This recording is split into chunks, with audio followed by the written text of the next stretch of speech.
J'ai passé 3 mois à discuter avec d'anciens employés de M&S Food, gérants de magasins, acheteurs, magasiniers et analystes de prix. Leurs témoignages vont changer à jamais votre regard sur ces sacs verts. M&S vous a convaincu que prix élevé rime avec qualité supérieure. L'entreprise a bâti tout son modèle économique sur cette conviction. Or, les personnes chargées de l'approvisionnement, de la tarification et de la vente de ces produits ont révélé une toute autre réalité. À la fin de cette vidéo, vous comprendrez exactement ce que vous payez lorsque vous faites vos courses chez M&S Food. Et vous comprendrez pourquoi changer de supermarché pourrait vous faire économiser plus de 1500 livres sterling rien que cette année. Numéro 12, même fournisseur, prix doublé. Voici quelque chose M&S ne veut absolument pas que vous le sachiez. Un ancien responsable de la chaîne d'approvisionnement m'a dit « Environ 70% de nos ventes provenaient des mêmes fournisseurs que Tesco, Sainsbury's et Asda. Mêmes usines, même chaîne de production, souvent les mêmes produits. Nous nous contentions d'y apposer des étiquettes différentes. Ces plats cuisinés haut de gamme sont en réalité préparés dans les mêmes cuisines professionnelles qui fabriquent les menus Tesco. » Un employé du service des relations fournisseurs a expliqué « Nous visitions des usines où la production était littéralement divisée en 2 lots. La moitié des lasagnes étaient emballées chez Tesco, l'autre moitié chez M&S. On pouvait exiger 1 gramme de fromage supplémentaire et facturer le double du prix. Leurs produits laitiers en sont un parfait exemple. Le lait M&S coûte 1 livre et 65 pence pour 1,8 litre. Il provient des mêmes coopératives laitières qui approvisionnent Tesco, Asda et Morrisons. Les vaches ne produisent pas un lait spécial pour M&S. Les installations de transformation sont identiques. Pourtant, M&S facture 40% de plus que Tesco, qui propose le lait à 1 livre 20 pence. Leurs yaourts témoignent de la même chose. Un fournisseur qui produisait des yaourts pour plusieurs détaillants m'a confié « Nous fabriquions du yaourt grec dans la même usine pour 3 supermarchés différents. Les variations de recettes étaient minimes. M&S pouvait spécifier une quantité légèrement différente de morceaux de fruits ou un pourcentage de miel. Mais fondamentalement, nous produisions des produits comparables à partir des mêmes ingrédients de base. Leurs sandwichs semblent identiques. Chez M&S, ils coûtent entre 3,50 et 5 livres. Ils sont produits dans des usines qui fabriquent des sandwichs pour plusieurs enseignes. Un responsable qualité a révélé « La même chaîne de production servait à fabriquer des sandwichs pour M&S et Pret. On utilisait un pain légèrement meilleur ou une tranche de poulet supplémentaire.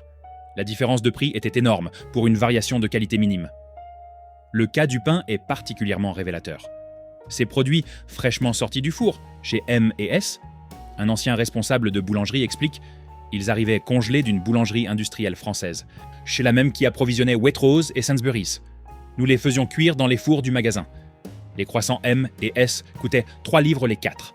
Les croissants identiques de Sainsbury's, provenant de la même boulangerie française, coûtaient 1 livre 50. Même leur gamme collection haut de gamme n'est pas aussi exclusive qu'on pourrait le croire. Un acheteur explique « La gamme collection utilisait des ingrédients légèrement supérieurs ou un emballage plus luxueux. Mais nous nous approvisionnions auprès des mêmes fournisseurs que pour les produits standards. Le côté premium résidait souvent dans l'emballage et la présentation, plutôt que dans des ingrédients fondamentalement meilleurs. » Numéro 11. L'astuce de psychologie des prix. M&S ne fixe pas ses prix en fonction du coût de revient. Leurs prix sont basés sur ce qu'ils estiment que vous êtes prêt à attendre d'une marque haut de gamme. Un ancien analyste de prix m'a confié « Nous examinions les prix de la concurrence, puis nous fixions délibérément des prix de 25 à 40% plus élevés. Non pas parce que nos coûts étaient les plus élevés, mais parce que les clients s'attendaient à ce que M&S soit cher, et des prix plus élevés renforcèrent cette perception de qualité supérieure. Je vais vous expliquer. Le beurre Leurpack coûte 5 livres chez Tesco. Chez M&S, il coûte 6 livres et 25. Même beurre, même fournisseur, mais une marge de 25% pour la marque M&S. Leurs croissants coûtent 3 livres les 4. Sainsbury's vend des croissants identiques, provenant de la même boulangerie française, pour 1 livre et 50. Vous payez donc 100% plus cher pour le même produit. Le prix des pâtes est exorbitant. Les pâtes de marque distributeur de M&S coûtent 2 livres et 40 pence les 500 grammes. Celles de marque distributeur de Tesco, provenant de la même usine italienne, coûtent 90 pence. Soit une marge de 167% pour des pâtes sèches identiques. Les tomates en conserve coûtent 1 livre 30 pence chez M&S. Chez Sainsbury's, le même produit coûte 55 pence. Vous payez donc 136% plus cher pour des tomates provenant des mêmes fournisseurs et conditionnées dans des boîtes quasiment identiques. Le café, c'est encore pire. Le café moulu M&S coûte 4,80 livres pour 227 grammes, soit 21 livres le kilo. Lavazza, une marque italienne de qualité, coûte 14 livres le kilo dans d'autres magasins. Y vous payez donc 50% plus cher pour du café de marque M et S provenant des mêmes importateurs. Un employé a expliqué la stratégie. Tout dans le magasin a été conçu pour donner l'impression d'acheter des produits haut de gamme. L'éclairage, les présentoirs, l'emballage. Une fois que les clients se sentaient dans un environnement haut de gamme, ils acceptaient les prix élevés sans les remettre en question. L'éclairage est spécialement calibré pour mettre en valeur les aliments. Des tons chauds dans la boulangerie. Un éclairage vif et frais sur les fruits et légumes. Un éclairage stratégique sur les produits haut de gamme. Le tout conçu pour justifier des prix plus élevés. L'agencement du magasin vous oblige à traverser des rayons à forte marge. Impossible de simplement prendre du lait et de partir. On vous guide devant des plats préparés, des fruits et légumes frais et des produits de boulangerie, tous vendus à des prix exorbitants. La marge sur les produits de base est astronomique. Leurs haricots blancs à la sauce tomate coûtent 1 livre et 35 pence. Chez Tesco, les haricots Heinz coûtent 1 livre. Leur riz coûte 2,75 livres sterling le kilo. Asda le vend 1,20 livres sterling, soit une marge de 129%. Leur huile d'olive coûte 6,20 livres sterling, les 500 ml. L'équivalent chez Tesco Finest coûte 4,30 livres sterling. Même leur eau est hors de prix. Une bouteille d'eau plate coûte 1 livre 30 pence chez M&S. La même bouteille coûte 80 pence chez Tesco. Vous payez donc 62% de plus pour de l'eau. Ce ne sont pas des produits de spécialité. Ce sont des articles de grande consommation portant la marque M&S et vendus à des prix exorbitants. Numéro 10, la supercherie des plats préparés. M&S a bâti sa réputation sur les plats cuisinés. Les clients croient sincèrement que les plats M&S valent leur prix plus élevé. Un ingénieur produit ayant travaillé sur ces plats m'a dit le contraire. Les plats provenaient d'usines qui fournissaient plusieurs distributeurs. Nous indiquions des recettes légèrement différentes, mais la qualité était comparable à celle de Waitrose et de Tesco Finest. La différence de prix n'était justifiée ni par le coût des ingrédients, ni par leur qualité.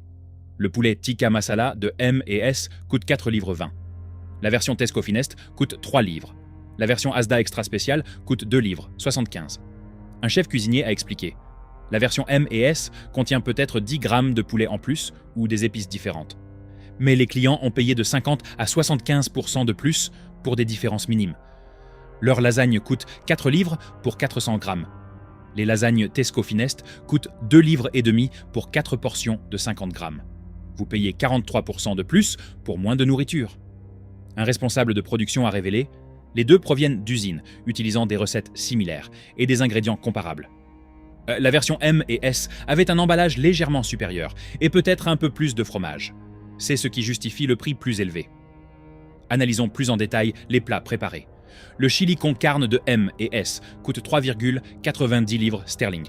Hazan commence ici, le chili con carne, Taste the Difference, de Sainsbury's coûte 2,80 livres sterling. Les deux contiennent du bœuf, des haricots, des tomates et des épices. La différence de qualité est minime, mais la différence de prix est significative. Leur curry vert thaï coûte 4 livres 80. Le même curry chez Waitrose coûte 3 livres 30. Les deux contiennent du poulet, du lait de coco, des légumes et des épices thaïlandaises authentiques. Vous payez donc 33% de plus pour une qualité comparable. Le hachis parmentier coûte 4 livres et 10 pence chez M&S. La version Tesco Finest coûte 2 livres et 90 pence. Les deux sont préparés avec de l'agneau haché, une onctueuse purée de pommes de terre et des légumes. Un employé a expliqué. Les recettes étaient remarquablement similaires. Nous utilisions peut-être un peu plus de viande ou des pommes de terre de meilleure qualité, mais au final, on obtenait un hachis parmentier comparable pour 40% plus cher. Les portions indiquées sont volontairement trompeuses. L'emballage de M&S paraît copieux, mais pesez le contenu et vous constaterez qu'il y en a moins que chez la concurrence. Une personne ayant travaillé dans la cuisine d'essai a déclaré « Nous avions des objectifs de coût stricts. Si un plat dépassait l'objectif, nous réduisions la taille des portions ou utilisions des ingrédients moins chers. Maintenir la marge primait sur la maximisation du rapport qualité-prix. » Voici un exemple concret. Les macaronis au fromage de M&S coûtent 3 livres 8e pour 400 grammes, soit 9 livres 50 pence le kilo, les macaronis au fromage. Tesco Finest coûte 2 livres 60 pence pour 450 grammes, soit 5 livres 78 pence le kilo. Vous payez donc 64% de plus par kilo pour des pâtes et de la sauce au fromage. Leur tourte au poisson coûte 4,30 livres. Celle de Sainsbury's, goûtez la différence, coûte 3 livres 20 pence. Toutes deux contiennent du cabillaud, du saumon et des crevettes. Toutes deux sont certifiées MSC. La différence de qualité ne justifie pas l'écart de prix. Numéro 9, la marge sur les produits frais. Entrez chez M&S, et le rayon fruits et légumes est impressionnant. De superbes présentations, un éclairage parfait. Puis vous voyez les prix. 6 pommes coûtent 2,95 livres. Chez Morrison, 6 pommes provenant des mêmes vergers coûtent 1,40 livres. C'est 110% plus cher pour des fruits identiques. Le raisin coûte 1,77 kg chez M&S et 0,70 kg chez Lidl. Il provient des mêmes fournisseurs sud-africains ou espagnols, selon la saison. Les tomates cerises coûtent 1,4 kg chez M&S contre 0,62 kg chez Aldi. Elles proviennent des mêmes serres néerlandaises. Un chef de produit a expliqué « Les clients examinaient attentivement nos pommes, les supposant de qualité supérieure. Mais elles provenaient des mêmes vergers et étaient transportées dans les mêmes camions. Nous les présentions simplement plus joliment et les vendions le double. Leurs fraises coûtent 3 livres la barquette. Tesco vend des fraises équivalentes, provenant des mêmes exploitations, à 2 livres. Ces fraises ignorent qu'elles sont destinées à M&S. Même constat pour la salade. M&S la vend 2 livres et 40 pence le sachet. Tesco la vend 1 livre et 20 pence. Mêmes exploitations agricoles, mêmes installations de lavage, mêmes usines d'emballage. Résultat, le double du prix. Un employé m'a dit « La filière des produits frais est dominée par quelques grandes entreprises. Tout le monde s'approvisionne auprès des mêmes exploitations agricoles et réseaux de distribution. M&S pratiquait des prix plus élevés en raison de sa marque, et non parce que nos produits étaient réellement de meilleure qualité. » Numéro 8. L'illusion du comptoir à viande. M&S présente son rayon boucherie comme étant de qualité supérieure, justifiant ainsi ses prix élevés. Les employés, eux, disent le contraire. Leur filet de poulet coûte 7 livres et 50 pence pour 600 grammes. Le Tesco Finest coûte 5 livres pour le même poids. Les deux marques proposent du poulet élevé en plein air et certifié Red Tractor. La différence de prix de 50% n'est pas justifiée. Le bœuf haché coûte 6 livres 20 pence le kilo chez M&S. Waitrose le vend 4,60 livres et Sainsbury's 4 livres. Il s'agit de bœuf provenant des mêmes grands abattoirs. Un ancien employé du rayon boucherie a révélé « Les clients pensaient que notre viande provenait d'élevages spécialisés. En réalité, nous nous approvisionnions auprès de grands transformateurs qui fournissaient plusieurs détaillants. La viande était de bonne qualité, mais celle des autres supermarchés l'était aussi. Nous la vendions simplement plus cher. Leur bacon coûte 4 livres 80 pour 2 paquets de 50 grammes. Le bacon Taste the Difference de Sainsbury's coûte 3 livres 20. Les deux sont des bacons danois séchés à l'air libre et bénéficient des mêmes certifications. On observe le même phénomène pour les saucisses. Les saucisses haut de gamme de M&S coûtent 5 livres les 6. Les saucisses Richmond chez Tesco coûtent 2 livres les 8. Un employé de l'usine explique « Nous fabriquions des saucisses pour plusieurs distributeurs à partir de la même viande de base. Les variations de recettes étaient minimes, mais les prix variaient énormément. L'argument sélectionné avec soin pour la viande relève du marketing. Tous les supermarchés appliquent des normes rigoureuses à leurs fournisseurs et procèdent à des audits réguliers. M&S ne fait rien d'exceptionnel. Ils se contentent d'augmenter leur prix. Numéro 7. Les déchets qu'ils ne veulent pas que vous voyiez, M&S génère un gaspillage alimentaire considérable. Et c'est intentionnel. Un ancien responsable explique « Nous commandions en excès pour maintenir des présentations impeccables. Des rayons vides faisaient bas de gamme. Des présentoirs bien garnis donnaient une impression de qualité. Ce gaspillage était jugé acceptable pour préserver l'image de marque. Un magasin M&S Food Type jette près d'1 tonne de produits par semaine. Cela représente plus de 45 tonnes par an et par magasin. Multipliez ce chiffre par leurs 300 magasins, et vous arrivez à des dizaines de millions de livres de déchets annuels. Un employé tenait des registres. Chaque jour, nous jetions 8 à 12 plats préparés de 4 livres chacun, soit 32 à 48 livres. 20 à 30 sandwichs, soit 350 à 150 livres. Fruits et légumes frais, produits de boulangerie, salade. Facilement 300 livres de déchets par jour. Analysons cela plus en détail. En moyenne, cet employé a constaté lors d'une journée type, la mise au rebut de 10 plats préparés, 18 kg, 25 sandwichs, environ 39 kg, 15 salades, environ 20 kg, 30 produits de boulangerie, 27 kg, et divers fruits et légumes frais, environ 32 kg. Le total des déchets journaliers provenant des produits visibles s'élève à 136 kg. Pourquoi ne pas baisser les prix de manière drastique pour éviter le gaspillage ? La direction ne voulait pas d'étiquette de réduction partout, a expliqué un employé. Ça faisait bas de gamme. Du coup, on baissait les prix au minimum en fin de journée, et la plupart des articles finissaient quand même à la poubelle. M&S réduit le prix de ses sandwichs de 3 livres et 50 pence à 2 livres et 45 pence, soit une réduction de 30%.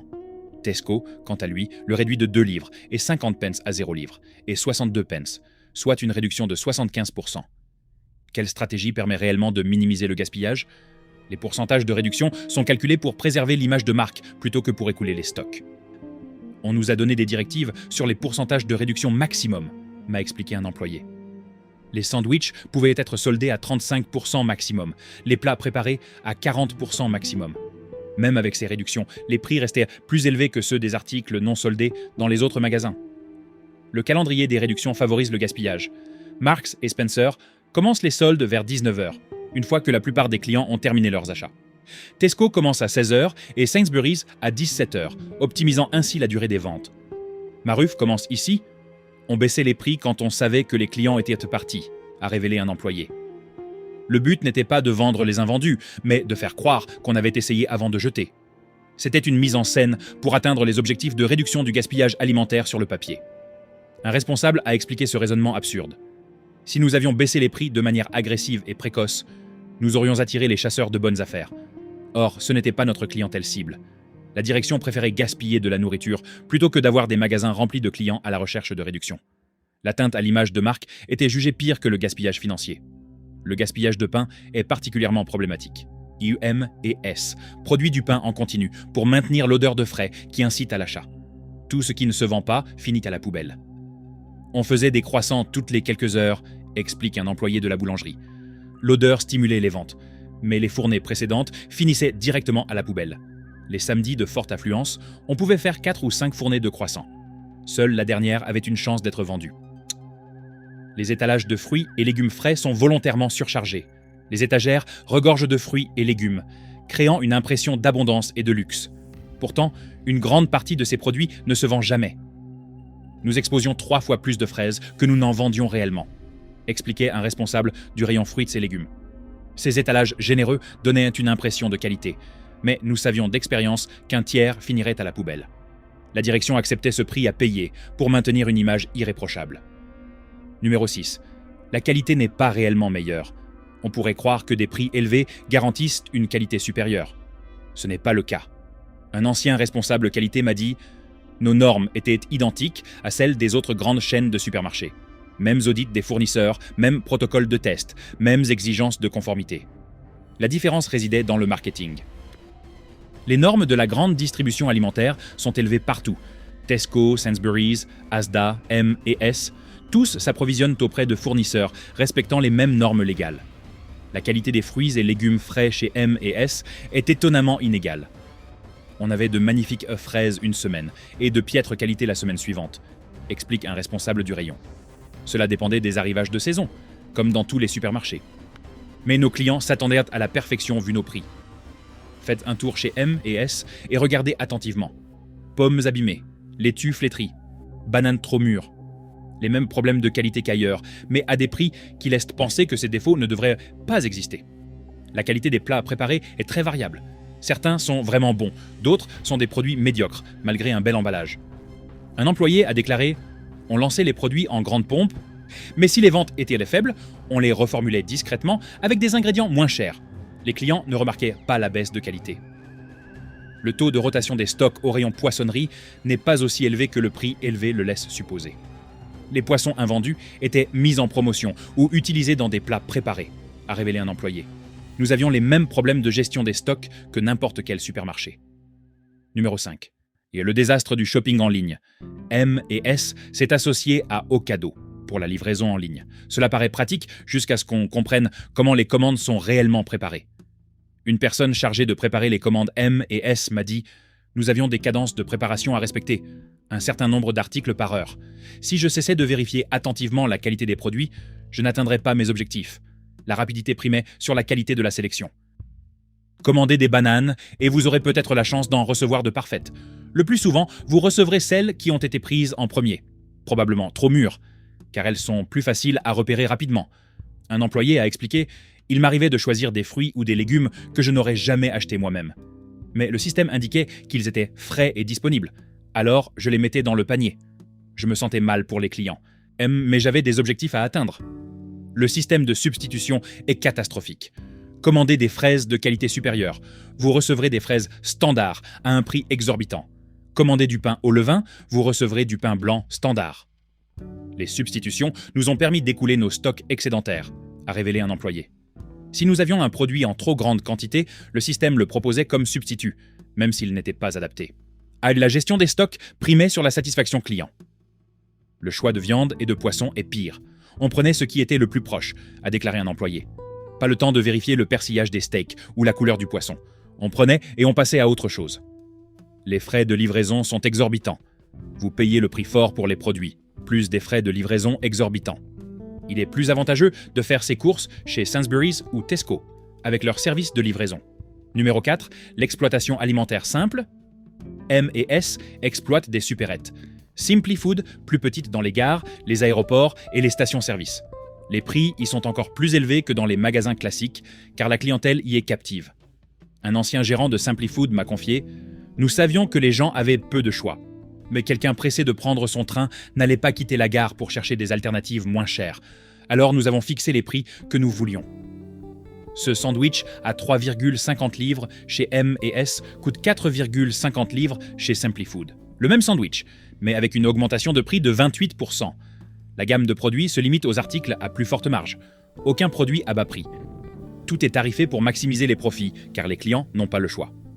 Les marges bénéficiaires chez Simply Food étaient incroyables, a déclaré un employé. Nous gagnons plus de profits avec un petit magasin qu'avec certains magasins de taille normale, car chaque article avait une marge maximale. Cette politique de prix captif s'applique à tous les produits. L'eau coûte plus de 2 livres. Les encas sont tout aussi chers. On profite de votre présence dans un endroit pratique avec un temps limité. Numéro 3. La collecte de données du programme de fidélité. Sparks est le programme de fidélité de M&S. Il s'agit principalement d'un outil de collecte de données déguisé en récompense pour les clients. Un ancien responsable a expliqué « Sparks nous a fourni des données clients détaillées, habitudes d'achat, historique des achats, informations personnelles. En retour, les clients recevaient des récompenses minimales qui les incitaient à revenir sans impacter significativement nos marges. Comparez Sparks au véritable programme de fidélité. La carte Club Card de Tesco offre 1% de remise sous forme de bons d'achat cumulables chez les partenaires. Nectar fonctionne chez plusieurs enseignes. Sparks vous permet de participer à des tirages au sort et de gagner occasionnellement des points bonus. La valeur monétaire de ces gains est négligeable comparée aux données collectées par M&S. Un analyste travaillant sur les données clients a révélé « Nous utilisions l'historique d'achat pour optimiser les prix. Si certains clients étaient prêts à payer des prix plus élevés de toute façon, ils recevaient moins d'offres promotionnelles. La personnalisation visait à maximiser les revenus et non à apporter de la valeur. Les offres personnalisées semblent avantageuses, mais elles sont calculées avec soin. Nous accordons des réductions sur les articles que les clients achètent de toute façon ou sur les produits à forte marge pour lesquels nous pouvons nous permettre une réduction, a expliqué un employé. Vos données d'achat ont plus de valeur pour M&S que les récompenses qu'ils vous offrent. Numéro 2. Les conditions de travail des employés. M&S se présente comme un employeur éthique. Les employés, eux, racontent une toute autre histoire. Les réductions d'effectifs de ces 5 dernières années ont été brutales, a déclaré un ancien superviseur. Les magasins qui fonctionnaient avec 20 employés par équipe n'en comptent plus que 12. La charge de travail n'a pas diminué. On met simplement la pression sur un nombre réduit de personnes pour qu'elles en fassent plus. Les conséquences sont visibles. Temps d'attente plus long, rayons mal approvisionnés, problèmes non résolus faute de personnel suffisant. Arafat commence ici. Un ancien employé a décrit la réalité en détail. Je m'occupais du rayon charcuterie, du rayon fromage, du réapprovisionnement des stocks et du service à la clientèle. 4 tâches, auparavant assurées par 4 personnes. Lorsque les clients se plaignaient de l'attente, je ne pouvais pas leur expliquer que nous étions en sous-effectif. La pression sur les performances s'est intensifiée parallèlement aux réductions d'effectifs. Nous avions des objectifs pour tout. Un employé a déclaré « Vitesse de numérisation, note des clients, précision. La pression était constante. On finissait épuisé après avoir couru toute la journée pour essayer d'atteindre des normes impossibles. Ocho, les salaires n'ont pas suivi le rythme de l'inflation, ni celui des prix élevés de M&S. Je gagnais 10,60 de l'heure, un employé a révélé. Chez Tesco, les prix étaient similaires, mais la nourriture était moins chère. Mon pouvoir d'achat était donc plus élevé en faisant mes courses ailleurs. Même la réduction accordée au personnel révèle le problème des prix. Une remise de 15% paraît intéressante, jusqu'à ce qu'on réalise qu'on paie en réalité 85% du prix initial. Même avec ma réduction, j'ai quand même payé plus cher chez M et S que si je faisais de mes courses normalement chez Tesco. C'est là que j'ai réalisé à quel point tout était hors de prix, a déclaré un employé. Premièrement, l'avenir est en déclin. M et S Food est en difficulté. Les ventes sont en baisse, des magasins ferment, sa part de marché diminue. Un ancien cadre supérieur m'a dit « M et S est pris dans une spirale infernale. Trop cher pour la plupart des consommateurs. M n'est pas suffisamment haut de gamme pour rivaliser avec les spécialistes. Nous avons fixé des prix qui nous ont rendus obsolètes. Les jeunes consommateurs ne sont pas fidèles aux marques. Ils comparent les prix sur leur téléphone pendant leurs achats. Ils utilisent des applications de livraison, ce qui rend les alternatives moins chères tout aussi pratiques. Ils partagent ces comparaisons de prix sur les réseaux sociaux. D'autres supermarchés ont progressé, tandis que M et S a stagné. Tesco Finest, Sainsbury's Taste the Difference et même les gammes premium d'Aldi offrent une qualité comparable à des prix raisonnables. Nous étions coincés, un développeur de produits a expliqué. Nous ne pouvions pas baisser les prix sans admettre que nous avions pratiqué des prix excessifs pendant des années. Mais maintenir des prix élevés signifiait perdre des clients au profit de détaillants, proposant une qualité similaire à moindre coût. Le mythe de M et S ne fonctionne que lorsque les clients ne le remettent pas en question. Internet a rendu toute remise en question triviale. Voici ce que cela signifie pour vous.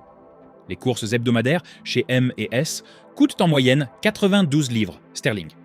Les mêmes articles coûtent 64 livres sterling chez Sainsbury's et 58 livres sterling chez Tesco. Vous gaspillez entre 15 et 16 kg par semaine pour une qualité perçue comme supérieure. Cela représente entre 1500 et 1800 kg par an. Vous imaginez ce que vous pourriez faire avec cet argent? Des vacances en Espagne ou en Grèce, des produits haut de gamme de spécialistes, de la vraie viande de boucher, du pain artisanal, du poisson frais chez le poissonnier. 1 an de bon vin de cavistes indépendants. Des économies pour les imprévus ou votre retraite. Au lieu de cela, vous payez pour des emballages sophistiqués et l'éclairage des magasins. La qualité ne justifie pas le prix. Les chaînes d'approvisionnement sont identiques. Si les normes sont les mêmes, vous payez le double pour le marketing et l'image de marque. Voici ce que signifie concrètement changer de supermarché. Vos courses hebdomadaires de 92 livres chez M et S vous coûteront désormais 58 livres chez Tesco, soit 34 livres d'économie par semaine, 136 livres par mois et 1768 livres par an. Ou optez pour Sainsbury's et économisez 28 livres par semaine, soit 1456 livres par an. Utilisez cet argent pour acheter des produits de qualité supérieure, plutôt que de payer le prix fort pour des produits de supermarché classiques. Privilégiez les supermarchés au prix juste. Profitez des économies réalisées pour acheter de véritables produits de qualité supérieure chez les bouchers, boulangers, poissonniers et autres spécialistes qui proposent des produits d'excellente qualité. Achetez votre viande chez un boucher qualifié qui pourra vous indiquer précisément sa provenance. Procurez-vous votre pain dans une véritable boulangerie artisanale. Choisissez votre poisson chez un poissonnier qui s'approvisionne quotidiennement sur les marchés. Ce sont des produits de qualité supérieure qui valent leur prix. Arrêtez de vous laisser berner par l'illusion M et S. Comparez les prix vous-même lors de votre prochaine visite. Notez ce que vous achetez chez M et S et son prix. Ensuite, vérifiez le prix de ces mêmes articles chez Tesco ou Sainsbury's. La différence vous surprendra. Achetez des produits identiques dans différents magasins et organisez une dégustation à l'aveugle. Voyez si vous pouvez identifier celui qui provient de M et S. Dans la plupart des cas, vous ne verrez aucune différence, car il n'y en a pas. M et S comptent sur votre acceptation de son positionnement haut de gamme. Commencez à le questionner, remettez en question chaque achat. Demandez-vous si ce produit vaut réellement 50 à 100% de plus que les alternatives. Avez-vous payé trop cher chez M et S? Partagez votre expérience dans les commentaires. Si cet article vous a ouvert les yeux, partagez-le avec ceux qui pensent encore que M et S offrent de bons prix. Abonnez-vous pour découvrir d'autres enquêtes sur la destination réelle de votre argent. À bientôt.